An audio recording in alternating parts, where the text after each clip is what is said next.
1,000 years ago, a group of people left Earth and organized the League of Free Worlds. One of the planets that humans took over was XD-59, which was covered in impenetrable swamps. This didn't stop humans from building a city where a total control system keeps its population isolated from the outside world, forces contact surveillance, and has very strict requirements. The system even chooses a person's spouse and job. Christie hated the job they gave her and her assigned husband even more, so she abandoned them only to immediately get arrested. Christie and 8 other prisoners are taken to a special prison facility, where they must stand against the wall for a few minutes so they can be scanned. All personal data is collected by the system and sent to the central computers for the president to see.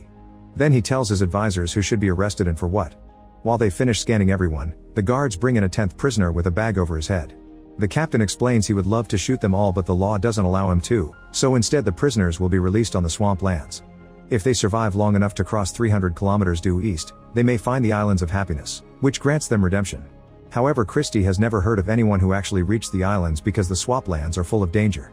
Next, the prisoners are taken outside and the guy with the bag is told to keep going. However, he's suspicious and kicks a rock, revealing that the electrified fence is still up. The man thinks they were trying to kill him and make it look like an accident. Then the captain announces a sentence of exile and finally removes the bag so Irvin can see again. Before leaving, the guards drop a box with supplies and the captain tells them to be gone in an hour. If anyone stays near the facility, they'll be shot down. The captain reactivates the fence before leaving with the guards. Maria immediately freaks out and tries running into the fence, but Christie stops her. Irvin says they should introduce themselves and they learn that Just already served time and knows the swamps very well. The conversation is interrupted when a terrifying creature bursts out of the ground, shaking its branch-like body for a second before hiding again. Irvin explains it's called Saw-Wort and it can sense vibrations that guide its attacks. Afterward, Irvin opens the box and the prisoners start pushing each other to get to the supplies first. Irwin only grabs a knife and tells Christie to drop what she got because she won't need it. Suddenly Just closes the box and says that nobody here could survive the swamps, so they should follow him. However, Irvin and Christie refuse to go with the group because they want to find the islands, which Just doesn't believe in. Before leaving, Irvin asks for his and Christie's share of the supplies, but Just refuses. Then Irvin grabs and threatens to kill Kime, which would result in everyone getting shot by the guards because attacking each other is against the rules. Just has no choice but to give them their food and tools, only for Just to surprise him by asking for the box itself. He even agrees to pay with all his food. Just accepts and his group puts their own supplies in the provided bags to leave. Christie wants Maria to come with them but Irvin refuses, explaining that woman is too unstable and will only slow them down. He doubts Maria will survive and wants it to be Just's problem. Irvin shares the details on how a team of 2 is perfect for survival and Christie realizes he's been thinking about this for a while, so she calls him a calculator. Irvin makes Christie walk ahead of him because she's lighter, meaning she can find any deep swamps without getting stuck. He'll be dragging the box along with a rope tied to his body. After a few hours of walking, the duo is approached by Layla, who wants to come with them and even promises to share her supplies. Irvin is considering their options when suddenly someone opens fire on them. Irvin and Christie run to hide behind some rocks and soon the fire stops. Layla wasn't hit, which means the shooter was going for Irvin. He tells Layla to leave since she's clearly the reason behind the attack, and a furious Layla runs back to her group. Afterward, Christie and Irvin continue their journey by crawling on the ground, keeping the box behind them as a shield. Christie notices weird little creatures on top of the box, but Irvin assures her they're peaceful. Once they've crossed the magnetic ridge, Irvin stands up because guns don't work there. He hides behind some rocks to spy on the other group and confirms they've been following his trail. Irvin also notices they're missing a prisoner right before a light indicates the facility's cannon was fired, meaning a man stayed behind and got killed. Christie wonders if the islands are real and Irvin says that the captain almost killing him with the fence is proof they are. If the prisoners truly had no chance of survival, they wouldn't have wasted time trying to kill him. Irvin keeps claiming he knows the swamps well but he's never been there, which Christie finds contradictory. Meanwhile in the facility, the captain talks to the president, who is angry because they failed to kill Irvin. It's then revealed that the shooter had been Matias, the prisoner who stayed behind. He was actually a guard working undercover and the cannon never killed him, it was all for show. Sometime later Christie and Irvin stop to rest and get some water. At that moment an electrified tentacle comes out of the ground and almost attacks Christie, but Irvin jumps on it with his cloak to stop it. The tentacle begins fighting back, wrapping itself around Irvin's body and slashing his chest.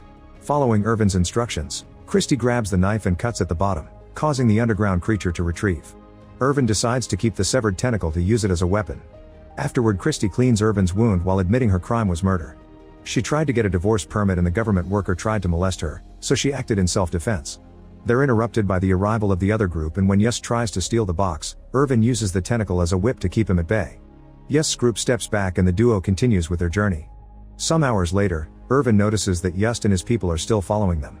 Christy wonders where the group is going if Yust doesn't believe in the islands, and Irvin theorizes they're heading to the Rotten Shoal, a former prison where social outcasts live. Suddenly Irvin notices a saw word emerging from the ground and tells Christy to lie down without moving or making a sound. The other group keeps on moving, causing the sawwort to sense their vibrations and start to send its branches up. Yust finally tells everyone to freeze, but it's too late. The huge sawwort bursts out and swings its body to attack. Most of the prisoners dodge it, but Maria and Chob get caught by the branches. Luckily Chob has a knife and immediately cuts the branch to free themselves, only for the creature to regenerate and create a monstrous structure in front of them. Yust reminds everyone to stay still, however Kime is terrified and runs away. A branch grabs him by the ankle and keeps him in place so the main body can descend on him, capturing Kime and taking him with it as it returns to its underground lair. While the other branches disappear as well, Christy calls Irvin out for not warning the others about the creature. Irvin reminds her they need to survive and forces her to keep going. At the facility, the president tells the officers he wants them to catch Irvin and bring him over, referring to him as the advisor. If they fail, the president will make the officers prisoners as well. Sometime later, while Duo is resting, Christy hears a strange sound and turns around to find a terrifying view. There is a huge swarm of small creatures approaching them very fast. She immediately tries to run away, but Irvin stops her and drags her back. When a creature almost attacks them, Irvin destroys it with the whip, then he brings Christy into the box with him. The creatures soon reach their spot and stomp all over the box, making it shake like crazy. However, it's strong enough not to break and it keeps them both safe until the monsters are gone. Once they're sure it's over, the duo comes out and keeps traveling without the box. Soon they reach the actually swamps, so they use their poles to check the ground before taking another step, that way they can avoid sinking. Meanwhile, Yust's group also reaches the area and Maria is having trouble to advance at a proper pace. Yust announces they're taking a break and Layla protests as she points out they'll lose Irvin's trail, but Yust doesn't care.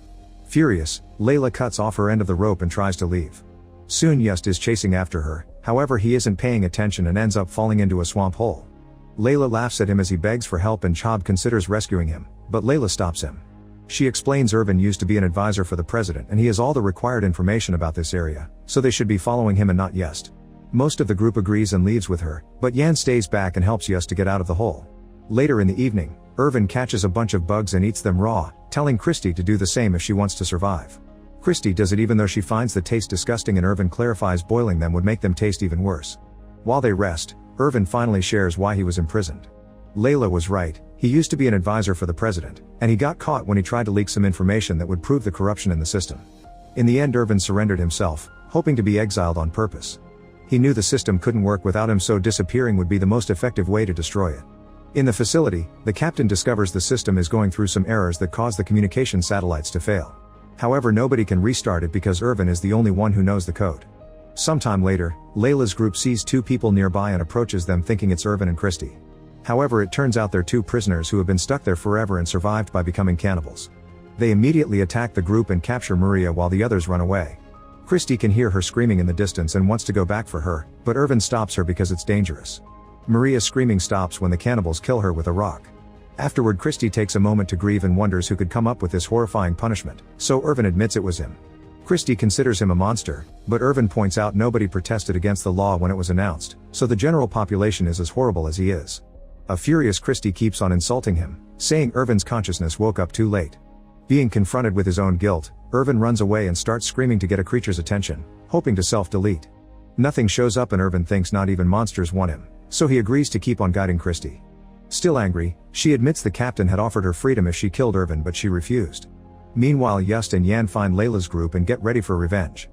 When Yust grabs Layla by the neck, she finally spills the beans. The captain had offered her freedom if she killed Irvin.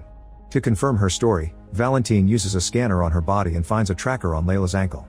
Yust announces they must cut it off, so Layla tries to run away, only to suddenly fall. When she looks back, she discovers a cobweb-like creature grabbing her leg. Soon more strands come out of the ground and starts covering Layla until she can't move or breathe anymore. Yust takes control of the group again and they leave while the tracker sends a message to the captain.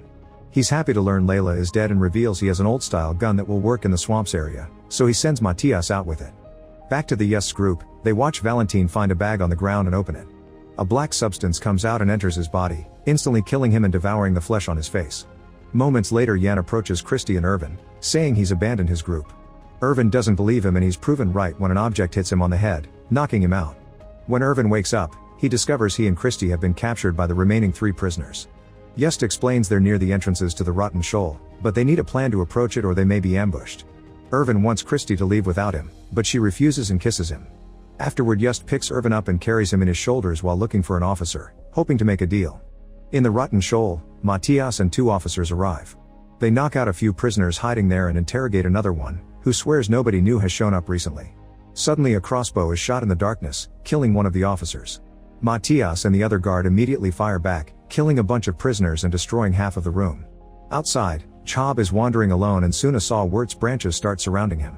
When the officer comes out to investigate the noise, the saw-wurt attacks and captures him instead. In the struggle, his gun is accidentally fired and the random bullets hurt Chob's shoulder. The weapon falls as the creature disappears with the body. Meanwhile, Just and Irvin get into the Rotten Shoal using a secret tunnel. Just hides Irvin and goes to another room to meet Matthias, asking for a deal. Matthias agrees and gives him his gun as guarantee of his word. When Just takes him to see Irvin, he's already gone. Matthias uses his scanner to find Irvin's location but keeps it to himself. Just walks ahead to start the search and Matthias gets ready to shoot him, which Just hears and causes him to shoot first. However, the gun has no bullets and Matthias quickly brings him down with 2 shots. Next, Matthias checks behind a curtain thinking that's where Irvin is hiding, but the people his scanner detected are Jan and Christie. After killing Jan, Matthias captures Christie and threatens to kill her too if Irvin doesn't come out. At that moment, Chob sneaks into the building too, bringing the other guard's gun. He meets with Irvin and they make a plan. They come out of hiding and Irvin agrees to surrender in exchange for Christie. Matthias lets go of her, but before Chob can shoot Irvin as planned, Just reappears and stabs Matthias in the head from behind. As he dies, he accidentally shoots his gun and hits Christie, but luckily it's just a sedative and not a real bullet. Afterward, Irvin thanks Just, who is in great pain. He asks for Matthias' poison capsule and Irvin hands it to him so he can have a peaceful death. Sometime later, Christie, Irvin, and Chob make it to the shore and find small islands on the sea with nothing on them. Chob thinks it's over, but Irvin notices the islands are moving, meaning they aren't real islands. They're just pieces of the swamp carpet, and they're capable of supporting their weight. The trio chooses an island to board and uses their poles to push it away from the shore, hoping it'll take them to their freedom. At the facility, the president is scolding the captain for his failure when the systems start shutting down. The captain sends another officer after Irvin, hoping they still may have a chance to catch him. Back to the prisoners, Chob discovers his wound won't stop bleeding and at this rate he'll die soon. Not wanting to wait, he jumps into the sea and says goodbye to the others before a creature drags him underwater to be eaten. A few hours pass and the duo is found by the officer in an aircraft, but it's too late. The system fails again without the code and the aircraft crashes into the ocean, quickly sinking. The duo realizes Irvin's plan worked and the government system is going down, so they celebrate. Their happiness is interrupted when they notice a waterfall ahead of them. Using Irvin's science knowledge, he and Christie make a cocoon using the island and hold their breath as the water throws them down. Sometime later, the waves drop the duo on a different shore, which appears to be empty. Irvin knows there's a hidden military facility hidden around here, but he doesn't know the last digit of the password because the president chose it.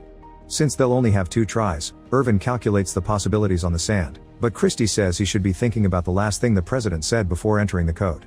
Following this advice, Irvin approaches the control panel and first enters a wrong code on purpose to confirm the system is working well. Then he enters a code using the last number the president said to him, which successfully makes an entrance appear on the mountain. The duo goes inside and finds an aircraft ready to leave the planet. However, Irvin says it only has 1 seat, so Christie should leave without him. Christie tells him she'd rather stay with him because she loves him and kisses him. Minutes later, the couple is leaving in the aircraft together because they're sharing the seat. Eventually they reach another planet and the League of Free Worlds learns about the atrocities in XD-59 system. Thanks to them, peacekeeping forces are sent to free the citizens of that planet, and in 10 years a new system takes over, but this one ends up being worse. Make sure to subscribe and turn on notifications so you can watch more videos like this. Thanks for watching.